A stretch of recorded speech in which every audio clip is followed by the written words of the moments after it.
Air India का विमान 171 अहमदाबाद से लंदन के लिए उड़ान भर रहा था। आखिर क्या हुआ जो ये विमान दुर्घटनाग्रस्त हो गया? इन तमाम चीज़ों को समझने के लिए हम पहुंचे हैं एक पायलट ट्रेनिंग स्कूल में। हमारे साथ मौजूद हैं कैप्टन आलोक, जो बताएंगे कि फ्लाइट टेक ऑफ के दौरान क्या संभावनाएं हुई होंगी। ये जो आप रनवे देख रहे हैं ये अहमदाबाद का रनवे है और मैं इस वक्त को पायलट की भूमिका में हूँ और कैप्टन आलोक मेन पायलट की भूमिका में है। Captain sir, over to you. जी बताएं। बेसिकली ये अहमदाबाद का रनवे 23 है, जहाँ से कल ये अनफॉर्चुनेट इंसिडेंट हुआ और ये एयरक्राफ्ट बोइंग ड्रीमलाइनर जो कि एयर इंडिया का क्रैश हुआ और बड़ी दुखद घटना है। और बेसिकली प्राइमा फेशिया जो वीडियो नज़र आ रहे हैं उनको देख करके ऐसा प्रतीत होता है कि लॉस ऑफ थ्रस्ट हुआ है इंजन्स में। ये किसी भी कारण से हो सकता है, अभी हम सिर्फ इसके बारे में स्पेकुलेट कर सकते हैं। डीजीसी और जो अदर इन्वेस्टिगेटिंग अथॉरिटीज हैं, they are the right person to investigate and then figure out what went wrong. पर कुछ एक चीज़ें जो नज़र आ रही हैं कि देखिए, हम लोगों के पायलट में एक ये होता है कि जब हम टेक ऑफ करते हैं तो एक हमारा डिसीजन स्पीड होता है। तो उसके पहले अगर कुछ भी एयरक्राफ्ट में कुछ सी भी तरह की तकनीकी गलती होती है तो इमीडिएटली हमें वार्निंग आ जाती है, तो और हम टेक ऑफ रिजेक्ट कर सकते हैं। वो वार्निंग नहीं आई किसी भी तरह की, दैट मीन्स कि उस समय तक किसी भी तरीके का टेक्निकल प्रॉब्लम नहीं था और उसके बाद ही दोनों इंजन के अंदर थ्रस्ट लॉस हुआ है। उसके कई कारण हो सकते हैं कि फ्यूल स्टार्वेशन एक वन ऑफ द रीजंस है, किसी भी तरह का सॉफ्टवेयर फेलियर हो गया हो सकता है। बर्ड स्ट्राइक एक अलग वजह हो सकती है, जो कि अहमदाबाद में काफ़ी इसके लिए फेमस भी रहा है कि काफ़ी बर्ड एक्टिविटी वहाँ रहती है और हालांकि उसको दूर करने के लिए एयरपोर्ट अथॉरिटी वहाँ पे कई तरह के उपाय भी करती है। तो इनमें से कुछ कारण हो सकते हैं। नाउ अगर आप इस एक्सीडेंट के ऊपर जाते हैं तो सबसे मेन चीज़ जो है वो रेयरेस्ट ऑफ रेयर इंसिडेंट है कि जहाँ की ये बोथ इंजन फ्लेम आउट हुआ है ऑन टेक ऑफ, मुश्किल से 100-200 फीट की पे। तो पायलट में के पास इसमें कुछ करने के लिए गुंजाइश नहीं बची, तो उनको एक साफ मैदान भी नहीं दिखाई होता भी तो वो नहीं मुड़ सकते थे। उन्होंने कोई गुंजाइश नहीं बची थी, सीधे जो भी सामने बिल्डिंग थी या जगह थी वहाँ पे एयरक्राफ्ट को डाउन कर दिया। मैं वही ये प्रक्रिया समझना चाहूँगा कि हम पहले टेक ऑफ करते हैं, फिर आप मेडे कॉल लीजिएगा और उसके बाद हम बात करेंगे। कैप्टन भी पायलट है, वो क्या अपेक्षा करता है मेडे कॉल के बाद? Okay, mayday call basically is international distress call. वो जब भी कोई पायलट किसी भी तरह की इस तरह की सिचुएशन में होता है जहाँ पे एयरक्राफ्ट को, पैसेंजर्स को, पायलट्स को जान का खतरा है और किसी भी तरह की डैमेज हो सकता है इमीडिएटली और उसको इमीडिएट असिस्टेंट रिक्वायर होती है जो भी उससे टच में है, तो वो मेडे अनाउंस करता है। तो 3 बार बोलता है मेडे मेडे मेडे। तो चूंकि वो एटीसी पे बोलता है तो एटीसी को इमीडिएटली पता चल जाता है और फिर हमारे कुछ कोड्स भी होते हैं जिनके द्वारा इमीडिएटली एटीसी को और दूसरी एजेंसीज को पता चल जाता है कि ये एयरक्राफ्ट जो है किसी गंभीर खतरे में है। तो वो उसको फिर सारी इमरजेंसी एड प्रोवाइड करने की कोशिश करते हैं जिस भी तरीके से। अगर उस समय अगर 50 एयरक्राफ्ट उड़ रहे होंगे तो उस एयरक्राफ्ट को हर तरह की प्राथमिकता दी जाएगी जो भी वो डिमांड करेगा। तो चलिए हम लोग टेक ऑफ करते हैं और आप मुझे बताइएगा कि अहमदाबाद के रनवे से टेक ऑफ करते ही 30 सेकंड के अंदर क्योंकि क्या हुआ होगा, ऐसा क्या संभावना है, हम वो यहाँ पर आज बात करने के लिए आए हैं। तो आप पहले आप हमें टेक ऑफ दिखाइए कि हम टेक ऑफ कैसे कर रहे हैं। और अहमदाबाद का ही ये रनवे है, आपको बता दें कि जहाँ हम टेक ऑफ करने जा रहे हैं और अहमदाबाद के रनवे से ही एयर इंडिया का विमान 171 उड़ान भर रहा था जो कि दुर्घटनाग्रस्त हो गया है। तो हम लोग यहाँ पे अभी टेक ऑफ करने जा रहे हैं। सर थोड़ा आपने समझाया किस तरीके से टेक ऑफ कर रहे हैं? जी, हमने अभी जस्ट टेक ऑफ किया वहाँ अहमदाबाद के रनवे से और टेक ऑफ करके सीधे गए। अगर आप चाहें तो मैं इसको वापस से प्लेस कर सकता हूँ। यहाँ पे आप रोक सकते हैं इसको, मैं इसको प्लेस कर दो।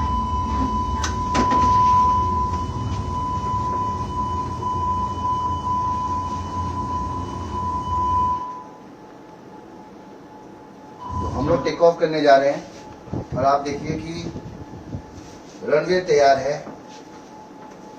एयर इंडिया का विमान 171 जो कि लंदन के लिए अहमदाबाद से उड़ान भरा ही था और वो दुर्घटनाग्रस्त हो गया। तो हम अहमदाबाद एयरपोर्ट से किस तरीके से टेक ऑफ करने जा रहे हैं ये हम यहाँ पे आपको दिखाने जा रहे हैं, क्योंकि क्या हुआ होगा उसकी हम यहाँ पर कल्पना कर रहे हैं कि किस तरीके से क्या संभावनाएं हुई होंगी उस वक्त जो ये इतना बड़ा हादसा हो गया। तो हम टेक ऑफ करने जा रहे हैं और रनवे सामने है। जैसा कि सब जानते हैं कि एयर इंडिया का विमान 171 उड़ान भरने के 30 सेकंड बाद ही दुर्घटनाग्रस्त हो गया। वो एक मेडिकल कॉलेज के हॉस्टल से टकराया और वहां पर काफी बेगुनाह लोगों की जान चली गई। तो ये अहमदाबाद का रनवे कैप्टन आलोक हमें ये समझा रहे हैं एक पायलट की भूमिका, क्योंकि ये जो कॉकपिट आप देख रहे हैं यही कॉकपिट होता है, ऐसा ही कॉकपिट होता है विमान में। और ये विमान उड़ान भरने के लिए तैयार है और तमाम चीजों को पहले किस तरीके से चेक किया जाता है सर, ये भी हम समझेंगे कि किन किन चीजों को आप पहले पूरी तरीके से जांच लेते हैं, परख लेते हैं टेक ऑफ से पहले। बेसिकली टेक ऑफ से पहले हमारे पास एयरक्राफ्ट में तकरीबन 200 से भी ज़्यादा कंप्यूटर्स होते हैं जो कि सारे सिस्टम्स को मॉनिटर कर रहे होते हैं। तो किसी भी तरह की वार्निंग होती है, अगर किसी भी तरह की अगर तकनीकी प्रॉब्लम होती है तो हमें इमीडिएटली स्क्रीन के अंदर सामने वार्निंग आ जाती है। तो बेस्ड ऑन दैट हम अपना डिसाइड कर सकते हैं कि whether we have to continue, हमें टेक ऑफ करना है कि नहीं करना। कोई मेजर वार्निंग होती है तो ऑब्वियसली पायलट्स टेक ऑफ कर देते हैं। तो इस केस में ऑब्वियसली ये तो निश्चित है कि किसी तरह की वार्निंग नहीं आई, क्योंकि अगर वार्निंग आई होती तो पायलट्स ने टेक ऑफ रिजेक्ट कर दिया होता है। अब जैसे कि हम देख रहे हैं कि सामने हमारे पास अहमदाबाद का रनवे 23 है जी। और हम जैसे कि यहाँ से टेक ऑफ अगर करते हैं तो मैं आपको दिखा सकता हूँ कि लगभग किस तरीके की कंडीशन में वो पायलट्स गुजरे होंगे जी। तो आप देख सकते हैं अभी हमारे सारे ये इंजन पैरामीटर्स हैं जी, ये सारे के सारे ग्रीन में है, किसी भी तरह की कोई प्रॉब्लम नहीं है। कोई भी प्रॉब्लम होती है तो हमारे पास यहाँ पर वार्निंग भी आ जाती है। तो और एक हमारी डिसीजन स्पीड होती है, मगर अगर फॉर एग्जांपल अभी भी किसी तरीके की प्रॉब्लम आती है तो मैं इमीडिएटली टेक ऑफ रिजेक्ट कर सकता हूँ और सेफली इसको जी। रोक सकता हूँ। पर एक जैसे ही हमारी डिसीजन स्पीड को हमने क्रॉस कर लिया उसके बाद भले ही एक इंजन में फेल हो जाए तो हमें अपना टेक ऑफ कंटिन्यू करना।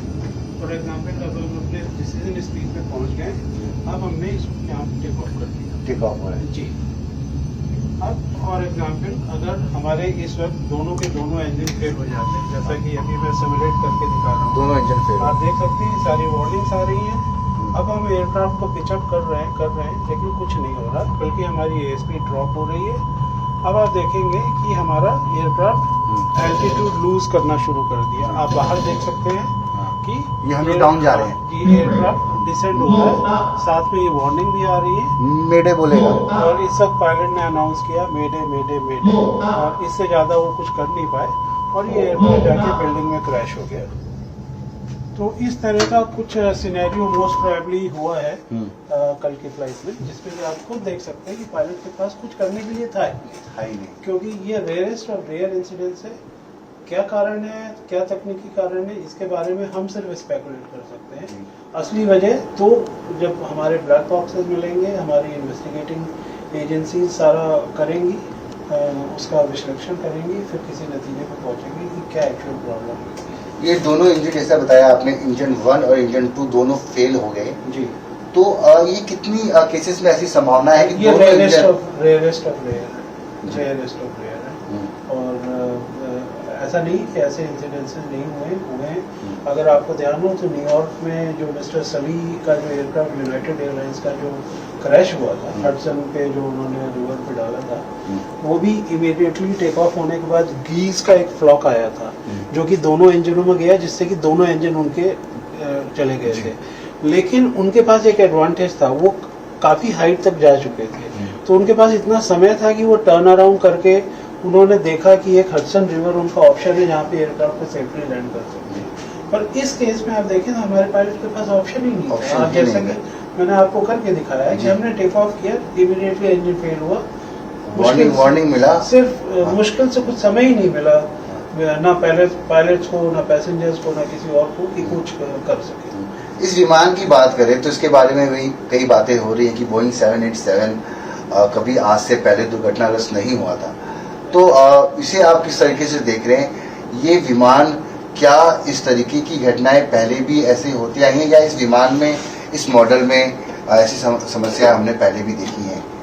जी, Boeing 787 Dreamliner is a very trustworthy aircraft which has been in service, पिछले 12 से 15 सालों से सर्विस में है, और इसमें इस तरीके की पहले तो कोई प्रॉब्लम नहीं आई। हाल में कुछ रिपोर्टें आई थी कि एयरक्राफ्ट के बोइंग 787 जैसे जैसे पुराना होता जा रहा है तो कुछ उसमें तकनीकी खामियां आ रही हैं जी, जिनका कि बोइंग ऑब्वियसली इलाज भी कर रहे थे, पर किस हद तक वो प्रॉब्लम आई थी इसके बारे में हम सिर्फ स्पेकुलेट कर सकते हैं, वास्तविकता तो जांच से ही पता चलेगी।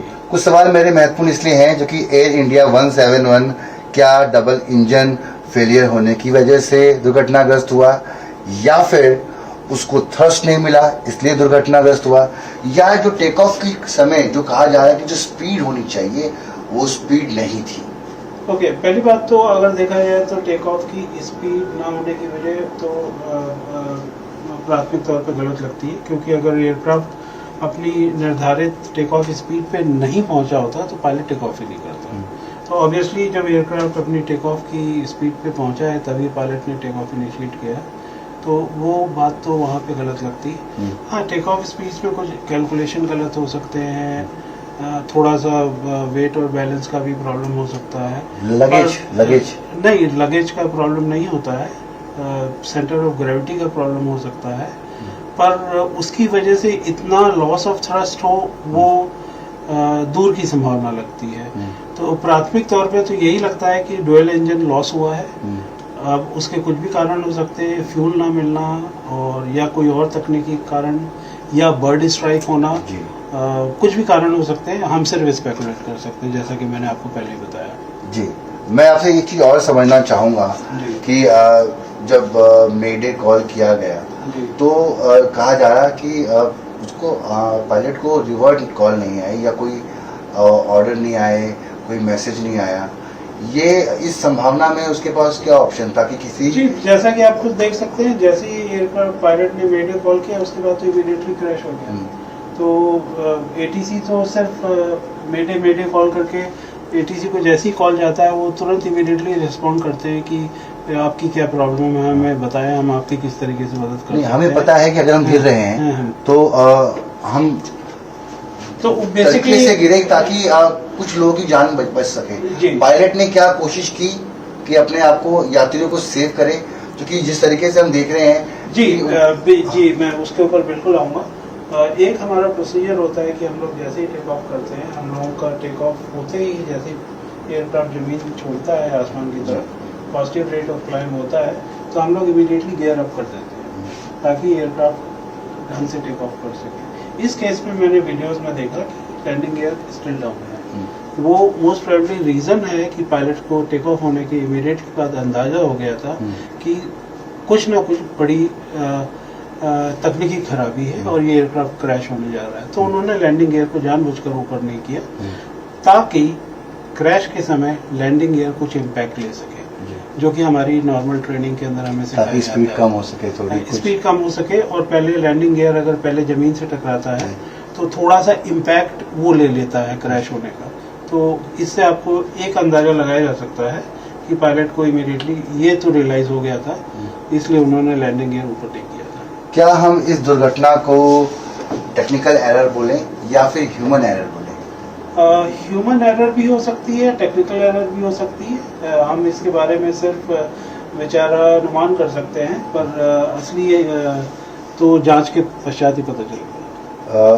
ब्लैक बॉक्स के बारे में कहा जा रहा है कि वो तमाम चीज़ों के ऊपर से पर्दा हटा सकता है? जी, ब्लैक बॉक्स एयरक्राफ्ट के टेल में लोकेटेड होते हैं सेम जगह पे, और मुझे पूरी आशा है कि हमें जल्दी ब्लैक बॉक्स मिल जाएंगे। एक दफ़े ब्लैक बॉक्स मिल जाएंगे तो हमें काफ़ी कुछ जानकारी मिल सकेगी कि उस आखिरी चंद क्षणों में पायलटों में क्या बातचीत हुई, और सिर्फ बातचीत के अलावा ब्लैक बॉक्स में काफ़ी सारे पैरामीटर्स, एयरक्राफ्ट के टेक्निकल पैरामीटर्स रिकॉर्ड होते हैं। तो वो सारे इंजन का क्या परफॉर्मेंस था, क्या नहीं था, फ्यूल फ्लो वगैरह सारी इंफॉर्मेशन उसमें रिकॉर्ड होती है। तो एक दफ़े ब्लैक बॉक्स हमें मिल जाएंगे तो हमें सारी जानकारी आसानी से मिल जाएगी। कैप्टन आलोक, जिस तरीके से कहा जाता है कि हवाई यात्रा तमाम बाकी यात्राओं से सबसे सुरक्षित है, Absolutely. कई हजार उड़ानों के बाद जी। एक विमान कोई ऐसा दुर्घटना का शिकार होता है, जी, जी। क्या लोगों के अंदर जो पैनिक है इसको लेकर, उसके बारे में आप कुछ कह सकते जी, हैं? ये पैनिक बिल्कुल नहीं होना चाहिए, क्योंकि मैं यहाँ से अगर अपने घर ड्राइव करके जाता हूँ तो मेरे चांसेस 100 टाइम्स ज़्यादा है कि मैं एक कार क्रैश में मेरी डेथ हो जाएगी, बजाय इसके कि एक एयरक्राफ्ट में होगी। तो ये बहुत रेयर इंसिडेंट है। आज के ज़माने में टेक्नोलॉजिकली इतनी एडवांस्ड है कि हम इस तरह के किसी भी घटनाओं को कोशिश कर सकते हैं कि अवॉइड कर सके। और सबसे बड़ी बात यह है कि इस तरह की जब भी कोई घटना होती है तो we learn from these mistakes. अब हमें पता है कि इसकी पूरी जांच होगी और एक दफ़े हमें टेक्निकल रीजंस पता चलेंगे तो ऑब्वियसली सारी एविएशन कम्युनिटी जिसके पार्टिसिपेंट्स हैं वो सब उस चीज़ को दूर करेंगे। As a pilot, as a captain, आप क्या कहेंगे? जैसा आपने जिक्र भी किया कि पूरी एविएशन इंडस्ट्री इस बात को तलाशने की कोशिश कर रही है जी, बिल्कुल। तकनीकीकरण के इस दौर में जी, जी। एक विमान हादसा होता है जिसमें इतने सारे बेगुनाह लोग मारे जाते हैं, जी, जी। सबको वजह तलाशनी है। उस वजह तलाशने के लिए, जैसे कि आप भी एविएशन इंडस्ट्री से जुड़े हुए हैं, जी, जी। और तमाम लोग जानना चाहते हैं कि भविष्य में ऐसा हादसा ना हो, क्योंकि लोग एक सुरक्षित और सुखद यात्रा करना चाहते हैं। जी, जी, बिल्कुल। क्योंकि इस तरह के जब भी एक्सीडेंट होते हैं तो जैसा कि मैंने कहा, we learn from our mistakes. तो इस तरह की जो भी गलतियां होती हैं, जब जांच होगी और इसके रीज़न पता चलेंगे तो हमेशा हम लोग उस चीज़ों को दूर करते हैं। फॉर एग्जांपल, आपको पता हो कि काफ़ी सालों पहले हमारे कुछ एक एयरक्राफ्ट मिड एयर कोलिजन हो जाते थे।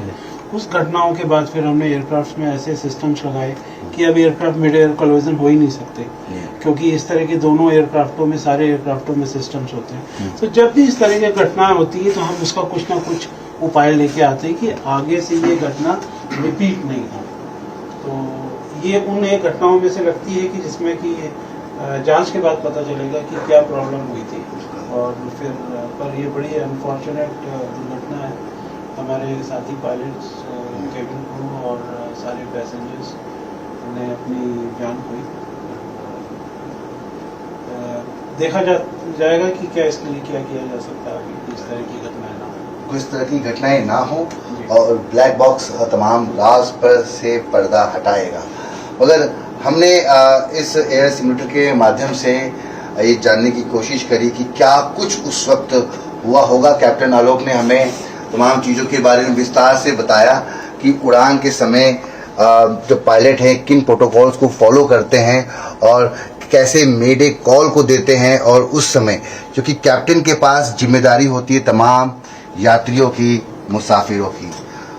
तो देखना ये होगा कि इस हादसे के पीछे क्या कारण निकलकर सामने आते हैं, क्योंकि इस दुखद घटना से पूरे भारत में नहीं बल्कि पूरे विश्व में एक शोक है। लोग काफ़ी उदास हैं, निराश हैं उन तमाम बेगुनाह मारे गए लोगों के लिए। दिल्ली से कैमरामैन प्रकाश गुप्ता के साथ मरवी मिश्रा, न्यूज़ 18।